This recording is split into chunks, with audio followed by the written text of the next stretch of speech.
Characteristics of the followers. جس طرح سے لیڈرس کے ٹریٹس ہوتے ہیں اس طرح فالوورس کے بھی ٹریٹس ہوتے ہیں. لیڈرس کے ٹریٹس ہم نے ڈسکس کر لیا تھا کہ اس کے اندر interpersonal skills, negotiation skills, conceptual skills, یہ ساری چیزیں ہم نے کی تھیں. اچھا، اور ہم یہ دیکھنا چاہ رہے ہیں کہ فالوورس کی بھی کچھ کیریکٹرسٹکس ہوتی ہیں. یعنی فالوور اگر اپنے لیڈر کو فالوور کر رہا ہے تو there are reasons behind it. ٹھیک ہے، سب سے پہلی تو چیز جو ہے کہ اس کی نیڈ کیا ہے. فالوور کی کوئی نیڈ ہے جس کو لیڈر ایڈریس کر رہا ہے، جس کی وجہ سے فالوور اس کو فالو کر رہے ہیں. جیسے پاکستان میں فالوورس کی نیڈ ہے کہ ان کو گھر ملے، ان کو امپلائمنٹ ملے تاکہ وہ رسپیکٹیبل لائف گزار سکے.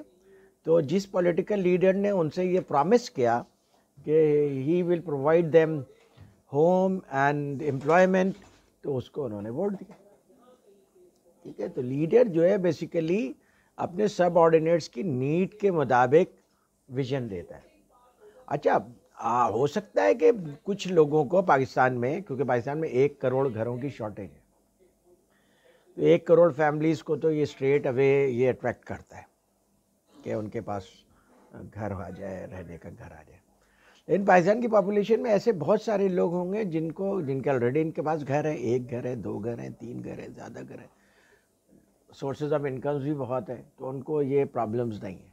تو ان کو یہ والا ویژن انسپائر نہیں کرے گا، کیونکہ یہ چیزیں، یہ نیڈس تو ان کی پوری ہو چکی ہے نا. تو اب ان کی نیڈس کیا ہے کہ بھائی پاکستان جو ہے وہاں پہ لا اینڈ آرڈر سچویشن بہتر ہو، پاکستان کے سسٹمز بہتر ہوں.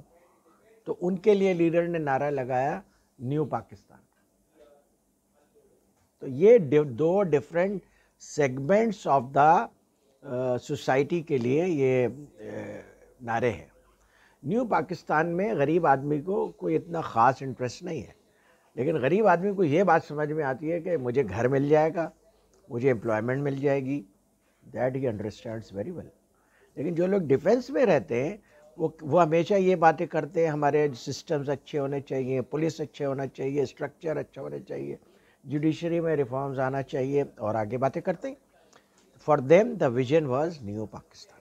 اچھا، یہاں پہ آپ کے لیے لیسن کیا ہے کہ جب آپ کے فالوورز آپ کے ساتھ کام کر رہے ہیں تو یو نیڈ ٹو انڈرسٹینڈ کہ ان کی نیڈس کیا ہیں. اور فالوورز جو آپ کے سب آرڈینیٹس ہیں تو subordinate to subordinate it will vary, کیونکہ ایک سب آرڈینیٹ کسی اور سوشل اکنامک کلاس اور ایجوکیشنل بیک گراؤنڈ کے ساتھ آیا ہے، دوسرا سب آرڈینیٹ کسی اور سوشل اکنامک کلاس اور بیک گراؤنڈ کے ساتھ آیا ہے.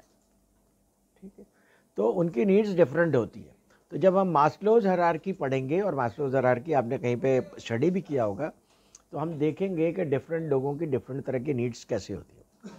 تو as a leader you need to address those needs to motivate your subordinates. For that you need to understand کہ آپ کا ہر سب آرڈینیٹ کس نیڈ سے موٹیویٹ ہوتا ہے. ایک جنرل مینیجر کو آپ بتائیں گے کہ بھائی تمہیں جو ہے وہ یہاں پہ جاب کرو گے تو تمہارے یہاں پہ جو ہے وہ گھر کے کچن اور کھانے پینے کا پرابلم کوئی نہیں رہے گا، آرام سے رہو گے. اس کے لیے کوئی اٹریکٹیو ٹرمز نہیں ہے، وہ تو آلریڈی یہ کام کر رہے ہیں. یو نیڈ ٹو گیو ہم ڈفرینٹ ٹرمز. ٹھیک ہے، تو اس لیے یہ بات آپ کو سمجھنا ضروری ہے کہ تمام فالوورز کو آپ ایک ہی کیپسول نہیں دے سکتے، ہر فالوور کے لیے علیحدہ علیحدہ کیپسول ہوتا ہے.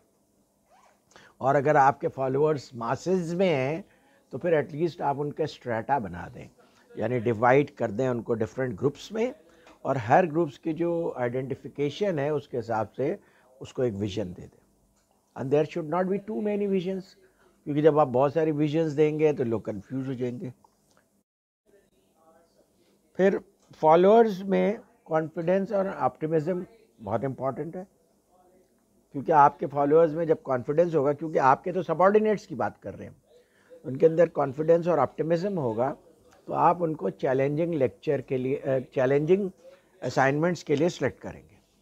تو کانفیڈنس لیول ہونا ضروری ہے.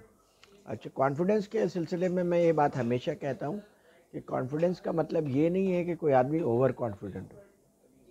یعنی آپ کسی کو اسائنمنٹ دے رہے ہیں، اسے کہا یس آئی ول ڈو دس، اور اس کو کچھ پتہ ہی نہیں کہ اسائنمنٹ کیسے ہوگا، تو of course that person can not do that. This is not confidence, this is arrogance and ignorance.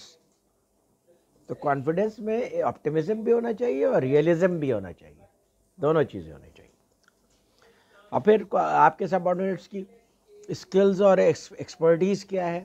جیسی اسکلز اور ایکسپرٹیز ہے آپ اس کے مطابق یوٹیلائز کریں گے تو زیادہ آرگنائزیشنل ایفیشینسی گین کر سکیں گے,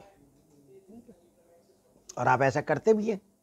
اور اسی طریقے سے آپ سب آرڈینیٹس کو اگر پرٹیکولر اسکلز اور ایکسپرٹیز میں ٹرین کریں گے جو کہ آپ کے ڈپارٹمنٹ کی ریکوائرمنٹ ہے, تو آپ کے سب آرڈینیٹس پریپیئر ہوں گے زیادہ بہتر طریقے سے کام کرنے کے لیے.